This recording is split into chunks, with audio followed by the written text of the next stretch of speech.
안녕하세요. 금요사건 파일 디바제식합니다. 1991년 11월 8일 아침, 서울의 한 경찰서로 다급한 신고 전화가 들어옵니다. 수화기 너머의 젊은 여성의 목소리가 들렸죠. 거기 경찰서죠? 빨리 와주세요. 집안에 강도가 들었어요. 그리고 제 남편이... 즉각 경찰은 이게 강력사건임을 직감했습니다. 그래서 신고자에게 다시 한번 차분하게 이 상황을 좀 말해달라고 요청했죠. 그러자 여자는 집에 강도가 침입을 했고 남편이 죽은 것 같다고 말하는데 목소리는 심하게 떨리고 있었습니다. 경찰이 즉각 사건이 발생한 서울 강서구 방화 2동에 있는 가정집으로 출동합니다. 도착하자마자 일단 시신의 상태를 확인했더니 가장 눈에 띄는 게 심하게 목 졸린 흔적이었어요. 아주 시뻘건 자국이 그대로 남아있을 정도였으니까요. 또 현장은 누군가 급하게 물건을 뒤진 듯 아주 어질러져 있는 상황입니다. 신고를 했던 사람은 당시 30살이었던 곽도아 씨. 이 피해자가 바로 그녀의 남편 35살 윤한만 씨였습니다. 경찰이 왔을 때 이 바닥에 흩어져 있는 여러 옷가지가 있었거든요. 근데 바지 주머니 안에 있던 현금 15만 원이 사라진 걸 확인해요. 또한 열려있던 장롱의 서랍 안에서 15만원짜리 금반지도 사라진 걸 확인합니다. 여러분, 이 1991년 당시에 중소기업 직장인 월급이 한 40~50만원이었으니까 그 피해 액수가 결코 적지 않죠. 그렇게 경찰은 금품을 노린 강도살인으로 추정을 하고 수사를 진행하기 시작했습니다. 우선 이 사건에선 유일한 목격자였던 아내 곽도아 씨의 협조가 가장 중요하겠죠. 하지만 그녀의 진술에는 어딘가 이상한 점이 있었습니다. 경찰의 지속적인 질문에 대답이 계속 오락가락하는 겁니다. 당신 남편이 공격당하는 동안 어디에 있었냐? 라는 아주 일반적인 지극히 평범한 질문에도 좀 답을 횡설수설하는 거예요. 너무 갑자기 남편을 잃은 어떤 충격 때문이었을까요? 이런 우려와 달리 경찰의 촉은 남달랐습니다. 현장과 시신의 상태로 봐선 이 남편이 강도와 강한 몸싸움을 했던 흔적이 명확히 보였어요. 그런데 곽 씨는 자기는 아무 소리를 듣지 못하고 건너방에서 잠을 잤다고 주장하는 겁니다. 이상하다 싶어서 경찰은 다시 한번 아내를 강하게 추궁했죠. 윤한만 씨가 강도한테 살해당한 거 맞습니까? 계속 조여오는 압박 질문에 결국 곽 씨는 무너지고 말았습니다. 그녀는 벌벌 떨면서 사실 남편을 죽인 사람을 알고 있다고 말하는데 그 범인은 아내 곽 씨와 내연관계에 있던 남성이었죠. 바로 다음 날인 11월 6일 강서경찰서는 윤한만 씨 살해 혐의로 곽 씨 그리고 그녀의 내연남인 오승관에게 구속영장을 신청합니다. 이게 보니까 강도를 가장해서 곽 씨와 내연남이 저지른 살해 사건인데요. 그 사건의 내막이 궁금하죠. 당시 곽 씨는 중국집을 홀로 운영하고 있었습니다. 남편 윤 씨가 폐결핵에 걸려가지고 건강이 좋지 않은 상황이었어요. 그러니까 곽 씨는 남편을 대신해서 생계와 가사까지 모든 걸 혼자 책임지고 있었던 거죠. 상황이 다소 좀 고달팠던 것 같은데요.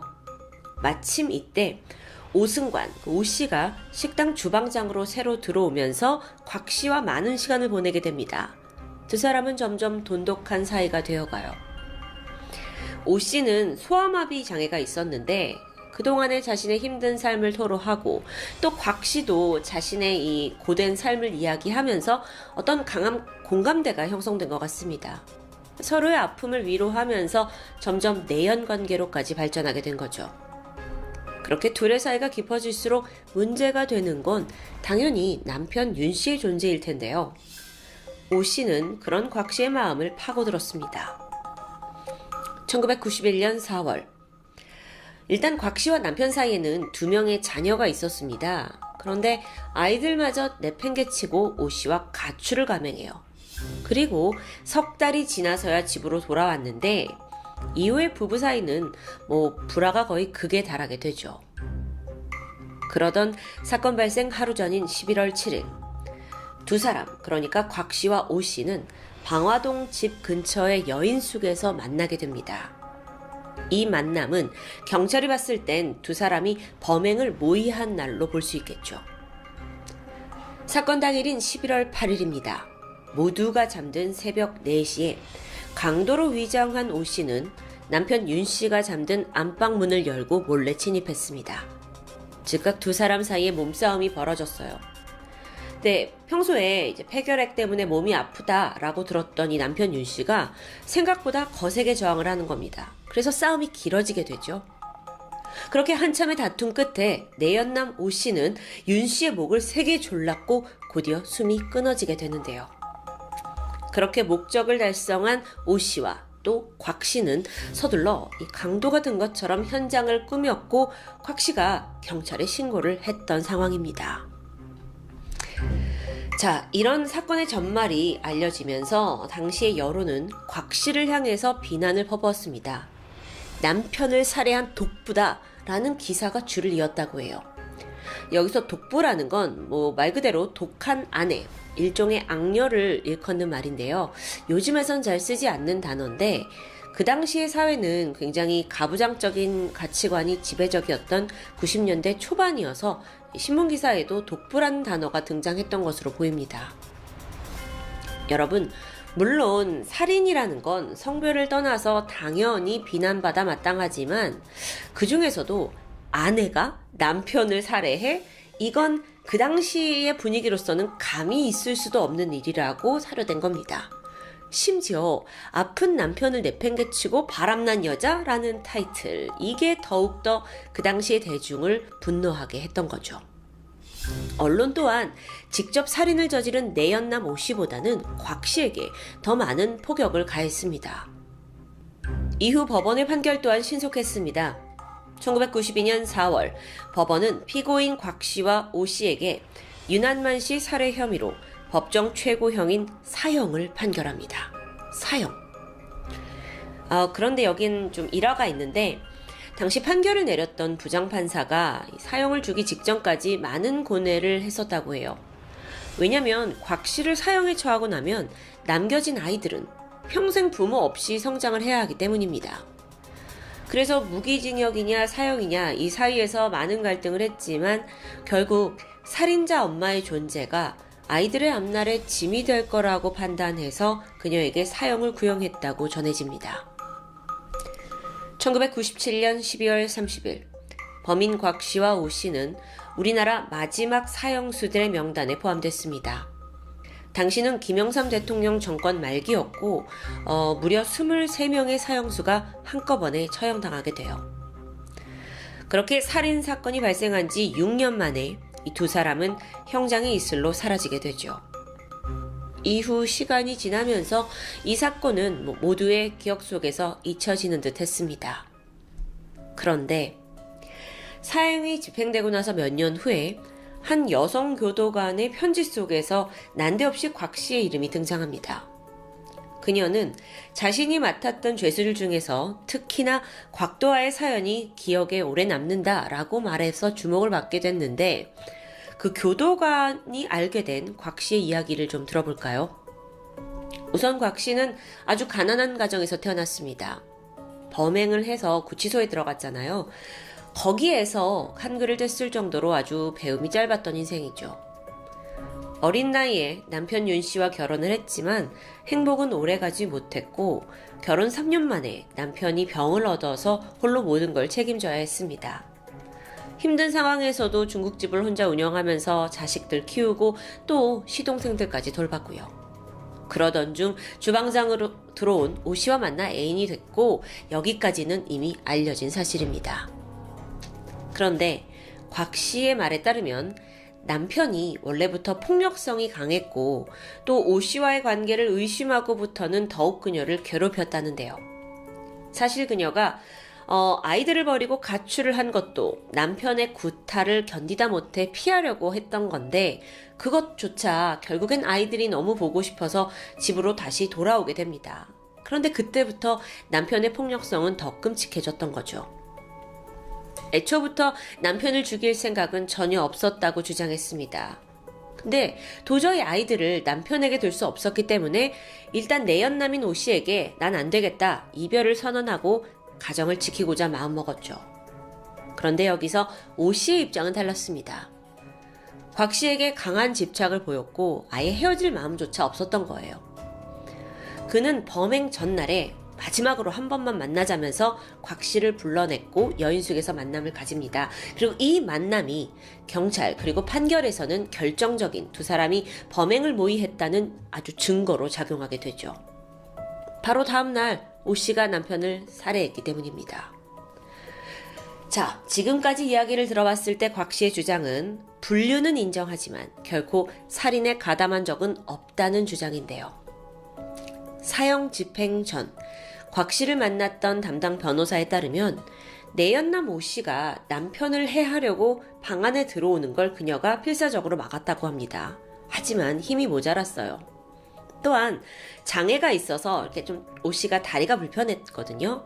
이게 항상 그녀의 마음에 애틋하게 다가와서인지 검거가 되고 나서도 적극적으로 혐의를 부인하지 못했다면서 좀 후회하는 모습을 보였다는데, 물론 이건 어디까지나 곽 씨의 주장입니다. 우리가 감히 그 진실을 판단하긴 좀 힘들죠. 워낙 큰 죄를 짓고도 오히려 공범이나 피해자 탓으로 돌리는 그런 범죄자들이 워낙 많기 때문인데요. 다만 곽 씨를 굉장히 가까이서 지켜본 교도관은 곽도아 씨가 정말 사형을 당할 만큼의 엄중한 범죄를 저질렀는지에 대해서는 여전히 의문이 남는다는 말을 남겼죠. 이제는 실질적인 사형 폐지국이 된 대한민국. 모두가 경악할 만한 끔찍한 범죄를 저질러도 사형이라는 건 거의 선고되지 않고 있습니다. 종종 금사파 영상 댓글에서 아니 이런 중범죄를 저지른 놈한테 왜 무기징역이냐, 사형을 줘야 된다 라면서 강력한 처벌이 필요하다는 입장을 많이 봤었는데요. 이와는 반대로 과거 90년대까지의 분위기는 좀 달랐습니다. 그때는 심증만으로도 범죄가 선언이 되었고요. 또 심심찮게 사형이 내려지고 실제로 사형이 행해지던 시대예요. 하지만 과연 그것이 모두 옳았는가를 좀 생각해볼 문제가 아닌가 싶습니다. 특히나 오늘 같은 사건은 약간 시대적으로 감히 여자가 아픈 남편을 두고 바람을 펴?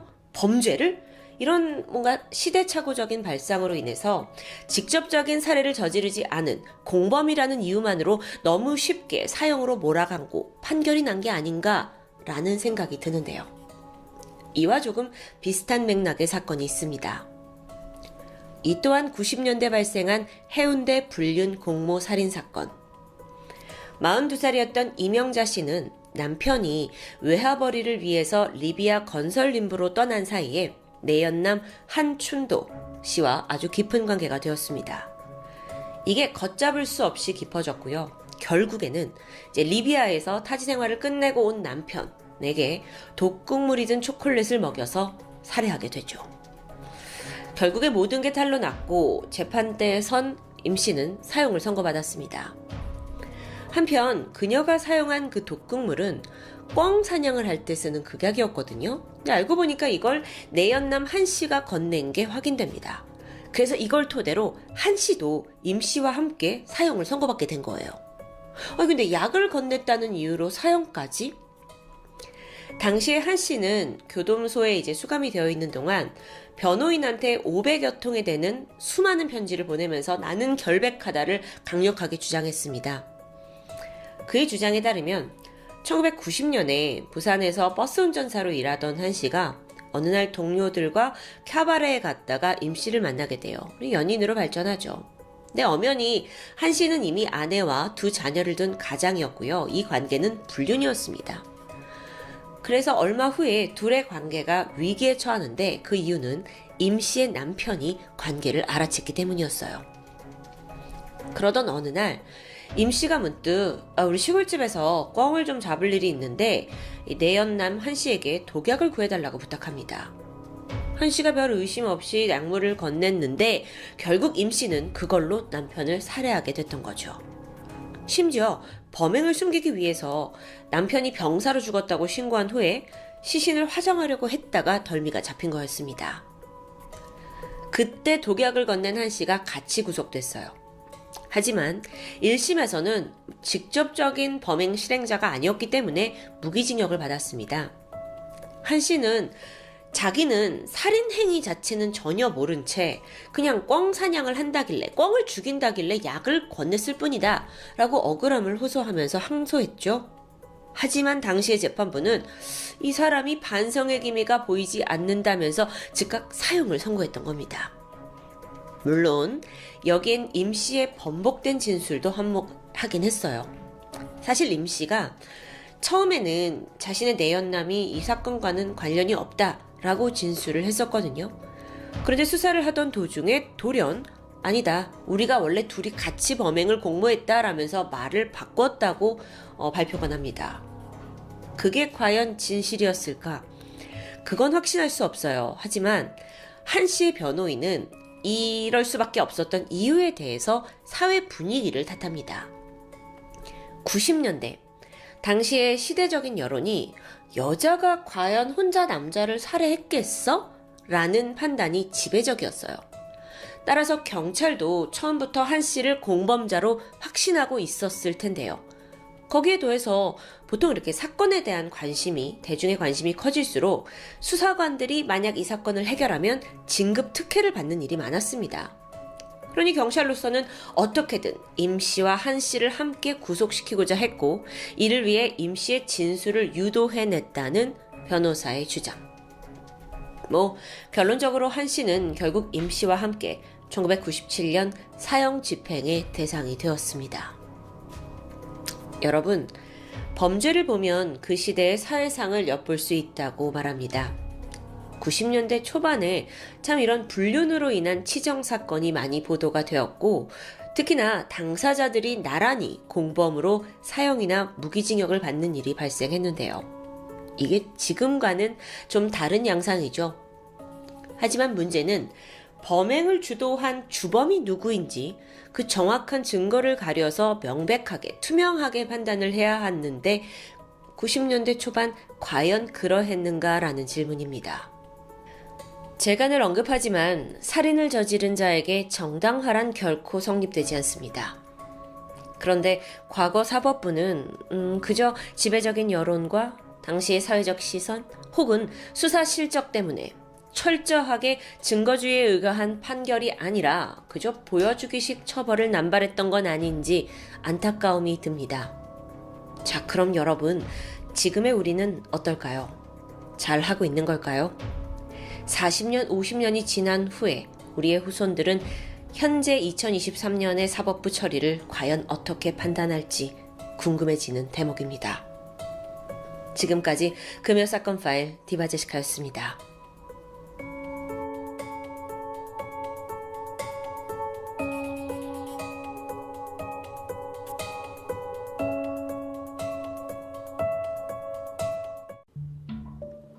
안녕하세요. 토요미스테리 디바제시카입니다. 여러분의 구독은 저에게 큰 힘이 됩니다.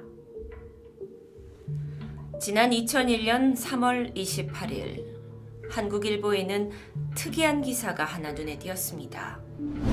지난밤 인천공항 교통센터 작업장에서 하얀 소복을 입은 귀신을 봤다는 거였죠. 그런데 그 모습을 예전부터 봤다는 사람이 도통 한둘이 아니었다라는 내용입니다. 이건 일명 인천공항 귀신괴담의 시작. 특히나 이날은 인천국제공항의 개항을 하루 앞두고 있어서 우리 역사의 기념적인 날로 기록되고 있는데요. 이 인천공항 괴담의 시작은 3월 초였습니다. 손님을 맞을 준비에 분주했던 공항의 어느 날 새벽 2시쯤이었을까요? 한 청원 경찰이 야간 경비를 돌고 있었습니다. 그는 아직 문 열지 않은 이 새 건물 공항에서 자신이 일을 하고 있다는 것에 상당한 자부심을 느끼고 있었는데요. 그날도 고요한 인천공항 이곳저곳을 돌면서 경비를 보고 있었습니다. 그러던 그가 여객터미널 쪽을 한참 걸어가다가 문득 움직임을 느꼈는데요. 텅 빈 공항에서 갑자기 들리는 기계 소리. 그건 다름 아닌 엘리베이터 소리였습니다. 아마 인천공항을 방문하셨던 분들은 익숙한 모습일 텐데요. 이렇게 건물 중간중간에 투명 유리로 설치되어 있는 엘리베이터. 무거운 캐리어를 운반하는 고객들을 위해서 지하에서부터 2, 3층 상부까지 운영되고 있죠.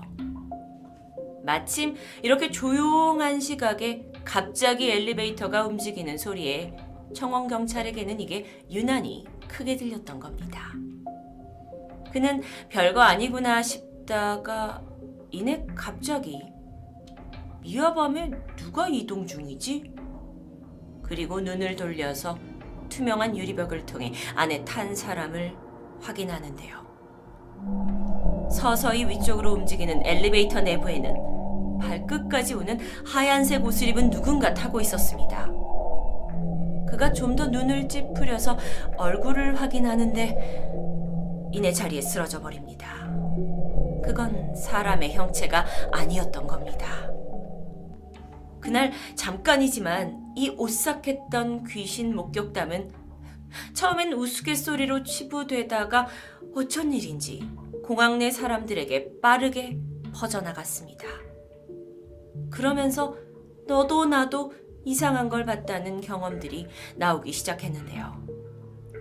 또 다른 목격담은 이랬습니다. 공항의 주차장 건물 꼭대기를 무심코 봤는데 엄마가 아이의 손을 잡고 끝에 서 있는 걸 봤다는 거죠.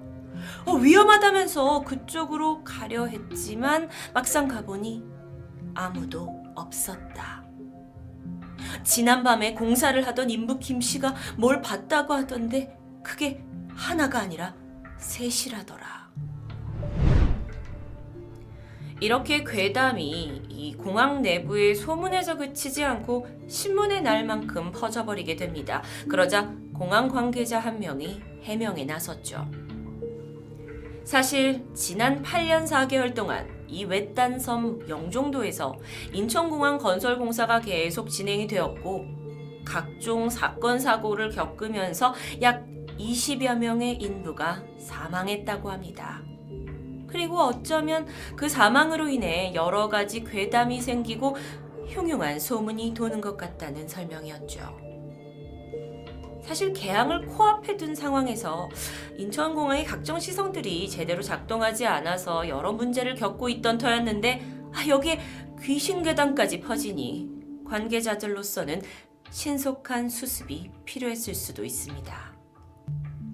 결국 이 괴담들이 직접적인 원인이 되었다고 단언할 순 없지만 공항 측에서는 숨진 인부들의 영혼을 달래기 위한 위령탑을 건립하자는 제안을 내놓게 됩니다. 그리고 2001년 11월 29일 공항 입구 공원에서 유가족, 건설사, 공사 임직원이 참석해 추모 행사를 거행했다고 알려졌는데요. 실제 추모비는 공항에서 차로 5분 정도 떨어진 바로 앞에 하얏트 호텔과 동쪽 건너편 오피스텔 사이의 도로공원 화단 가운데 세워져 있다고 추정됩니다. 하지만 여기서 끝이 아닙니다. 인천공항과 관련된 괴담은 인터넷에도 계속 떠돌고 있었는데요. 특히 2011년 한 커뮤니티에 게시된 글에는 자신이 인천공항 경찰대에서 군 생활을 했다는 사람의 일화가 아주 자세하게 적혀 있었습니다. 그는 자신이 할 이야기는 공항 내 전투경찰이나 특수경비업체 직원들처럼 공항이 비교적 한산하고 또 야간 시간에 있던 사람들만 아는 이야기라고 했는데요. 여러분도 아시다시피 인천공항은 아주 외진 곳에 위치해 있습니다. 공항 신도시는 여기로부터 약 20분 정도 떨어져 있고요. 그 외에 공항 근처에는 업무청사, 화물청사 그리고 하얏트 호텔, 이 외에는 황무지와 골프장 정도가 있죠. 그러다 보니 공항 내에서 심각한 응급 환자가 발생하면 상당한 거리를 감수하고 공항 밖으로 빠져나가야 한다고 합니다. 물론 내부에 인하대 부속 의료센터가 있긴 하지만 여긴 응급처치만을 위한 곳이라는데요. 그러다 보니 혹여 이 공항으로 들어오는 길에 교통사고를 당해서 어쩔 수 없이 이 공항 내부 병원으로 들어온 중환자들은 제대로 된 치료를 받을 수 없었고 또 더 큰 병원으로 이송할 시간이 부족한 상황입니다. 이 때문에 글쓴이는 이런저런 이유로 공항 내에서 사망하는 사람들이 여럿 있었다고 말합니다. 그러다 보니 종종 공항 지하 그 의료센터 부근에서 유가족의 곡소리 같은 울음이 들려왔다고 하는데요. 물론 9년 전 기록된 이야기가 지금은 달라졌을 수도 있습니다. 여하튼 그가 입대한 지 반년 정도 지났을 때입니다. 그가 일하던 곳은 이 공항 상주 타격대라는 곳인데요. 이곳은 이 공항의 길 건너 맞은편에 있는 교통센터 지하, 그러니까 건물 주차장인데요. 이 주차장 지하와 연결이 되어 있었습니다. 그리고 이 터미널, 그러니까 공항과 이 주차장은 지하 이 밑에서 자동 보도로 연결이 되어 있어서 주차장에서 공항 내로 들어갈 수가 있었죠. 보통 야간 철야를 했던 그는 새벽에 사무실 근처 화장실의 입구가 막혀 있기도 했고 하다 보니 지하 자동 보도를 타고 공항 쪽으로 들어와서 바로 그 앞에 있는 동편 화장실을 이용하곤 했습니다. 그런데 바로 그 옆이 인하대 부속 의료센터였던 겁니다. 그렇게 살고 있던 어느 날 고참이 그에게 말합니다. 야, 밤에는 저 화장실 쓰지 마.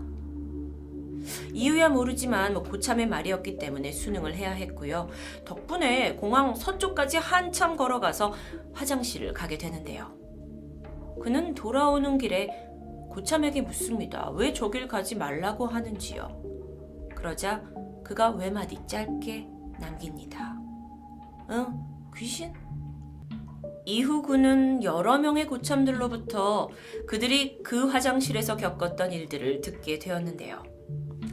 사실 하루 서너 시간밖에 자지 못하는 이 공항경찰의 특성상 좀 경력이 쌓인 정경대원들은 야간에 화장실에 숨어서 토막잠을 자곤 합니다. 화장실 내부에서는 무전기가 먹통이 되기 때문에 후임이 입구에서 무전을 듣고 있었고 고참은 안에서 잠을 자는 거죠. 그날도 대원 A는 화장실에 들어가 잠을 청했는데 갑자기 누군가 밖에서 안으로 뚜벅뚜벅 들어오는 소리가 들렸습니다. 그러더니 A가 있는 칸 바로 앞에서 소리가 멈췄죠. 안에 있던 A는 혹시 윗사람한테 걸렸나 싶어서 심장이 쪼그라들었는데요. 이상하게도 밖에서는 더 이상 아무런 소리가 들리지 않습니다. 그는 대변을 보는 척 물을 내리고 옷을 추스리고 문을 살짝 열어 내다보는데 밖에는 아무도 없습니다. 어이가 없어서 밖에 있던 후임에게 야, 누가 들어왔어? 라고 묻지만 후임은 전혀 아니라고 대답하는데요. 이렇게 처음 이 화장실에서 겪는 이런 식의 경험에 누구나 내가 헛것을 들었나 하고 넘기게 됩니다. 하지만 이상하게도 반복적으로 이 일이 대다수의 사람에게 나타나게 되면 이 정체가 궁금해지기 시작할 텐데요. 이런 일은 A뿐만 아니라 주변 대원들 너도 나도 겪게 됩니다. 또 다른 대원은 그 화장실에서 대변을 보고 있었습니다. 그러다 누군가 뚜벅 걸어오더니 그 문짝을 서너 번 흔드는 겁니다. 너무 짜증이 났고 급하게 나와보니 아무도 없었죠. 그래서 혹시 밖에 있던 제 후임이? 그런데 그 후임이 마침 들어온 지 얼마 안 된 신병입니다. 얘가 그럴 감은 없어 보이는데. 그래서 다른 동기가 장난을 쳤다고 생각했고 이에 말다툼까지 벌어지게 되죠. 그는 아니라고 합니다. 다들 아니라고 하는데 그럼 도대체 문을 찬 그 존재는 누구일까요? 시간이 지나 그날 밖에 있던 신참 그 신병에게 수차례 되물어 보았습니다. 하지만 그는 그 시각 어떤 누구도 화장실에 들어간 사람은 없다고 말했죠. 이렇게 꺼림직한 상황이 반복되니까 대원들 사이에서는 자연스럽게 그 의료센터 옆에 동쪽 화장실을 멀리하게 되었고요. 심지어 낮에도 그곳을 피하게 되었다고 합니다. 그러다가 또 다른 대원 B가 이상한 걸 목격합니다. 그 앞에 있는 에스컬레이터를 타고 1층으로 올라가던 중 무심코 해당 화장실에 눈이 갔는데요. 대리석 벽에 사람이 비추어진 모습이 있습니다. 그런데 자세히 보니 머리만 있는 거예요. 마치 머리만 떠 있는 것 같은 모습? 그 광경이 너무도 기이했고 기억에 남았기 때문에 그는 용기를 내서 다시 지하로 내려가서 그 화장실에 들어가 보는데요. 내부에는 아무도 없었습니다. 그러던 어느 날 이 글쓴이 가명 김진만 씨가 직접 겪은 일입니다. 그는 이곳에서 어느 정도의 군 생활을 마쳤고 이제 상병 정도가 되었는데요. 그날도 후임과 함께 야간 근무를 하고 있었습니다. 두 사람은 어느새 슬슬 졸리기 시작했고 그래서 위에 편의점에 가서 소시지 몇 개를 사서 먹으면서 잠을 이겨내고 있었는데 이윽고 피곤감이 쏟아지게 되죠. 당시 김진만 씨는 이제 상병이나 되었기 때문에 그토록 피했던 그 화장실에 약간은 무덤덤해져 있었고요. 잠에 못 이겨서 다른 숨어있을 좋은 곳을 찾지 못하던 중 그냥 그곳으로 들어가게 됩니다. 그는 후임과 함께 각각 한 칸씩에 들어갔습니다. 변기를 내렸고요. 거기에 거꾸로 앉아서 이 변기 뒤에 턱에다가 머리를 엎드려 책상에서 자듯이 잠을 청했죠. 그렇게 단잠을 자던 그가 가위에 눌리게 됩니다. 막 몸이 힘들었고 그러면서 귓가에 사람 소리가 들렸는데 그 소리가 마치 오자 오자 오자 이게 뭔가 어르고 달래는 듯한 섬뜩한 목소리였다고 합니다. 그는 막 몸이 움직이지 않는데 겨우 깨어나서 후임의 이름을 부르는데요. 곧 옆칸에 있던 후임이 들어오는 게 느껴집니다. 그가 관등성명도 하고요. 그래도 여기 누가 있다라는 안심과 함께 그는 좀 가위에 눌렸다는 어떤 걸 들키고 싶지 않아서 이내 다시 잠이 들게 되죠. 그런데 얼마 후 다시 귓가에 들려오는 목소리. 오자, 오자. 그는 온몸에 소름이 돋았고요. 지금 가위에 분명 눌린 건데. 근데 내가 왜 갑자기 이 화장실에 와가지고 모든 걸 후회하게 됩니다. 가위에서 깨어나려 몸부림을 쳤고 그러다 다시 후임의 이름을 부르는데 터덩 소리가 들리고 옆칸에 있던 후임이 오는 게 느껴집니다. 그러더니 그가 이렇게 엎드려 자고 있는 자신의 허리를 붙잡아서 마치 끌어내려는 듯 당겼죠. 그 흠을 느꼈지만 진만 씨는 웬일인지 제대로 깨어날 수가 없었고 이상하게 다시 몽롱해지면서 잠이 들게 됩니다. 그런데 또 가위에 눌려요. 다시 한번 오자 오자라는 목소리에 막 시달리다가 깨어납니다. 내가 미쳤지. 내가 여기 화장실 왜 들어왔어? 정신을 차려보니까 잠은 싹 달아나고 공포감이 감돌았죠. 마침 옆칸 화장실에서 이 후임이 덜커덕하고 나가는 소리가 들렸고요. 나도 나가야겠다 싶어서 엎드려 있던 몸을 뒤로 돌렸죠. 그런데 문이 잠겨져 있습니다. 아까 들어왔을 때부터 잠겨져 있었어요. 그렇다면 아까 그의 허리를 붙잡아 당긴 사람은 누구였을까요? 그리고 후임이 들어오는 것을 느꼈던 그건 무엇이었을까요? 김진만 씨는 모자도 제대로 챙기지 못한 채 허둥지둥 화장실 밖으로 빠져나갔습니다. 그리고 거기서 서 있던 후임을 만나게 되죠. 야, 너 왜 먼저 나왔어? 라고 물어보니까 그는 한참 자고 있는데 자꾸 들리는 목소리 때문에 꺼림직해서 나왔다고 합니다. 그 목소리는 이렇게 말하고 있었습니다. 여기에 여기에. 그날 두 사람이 들은 목소리는 일치했습니다. 성인 남자, 어르고 달래는 듯한 목소리, 조금은 느릿하고 느끼한 말투. 이후 김진만 씨는 전역할 때까지 절대로 그 화장실을 이용하지 않았다고 합니다. 물론 그의 이야기는 인터넷에 기록된 이야기지만 저는 너무도 궁금해졌습니다. 도대체 인천공항의 그 화장실이 어딘지요. 이야기에 따르면 바로 이 사진 속에 보이는 공항 지하 1층 동쪽에 위치한 의료센터 옆 바로 이곳일 것 같은데요. 사람들이 늘 북적이는 곳이기 때문에 전혀 무서울 게 없을 것 같던 공항. 그런데 그런 곳에서 들려오는 이런 이야기는 더 오싹할 수밖에 없습니다.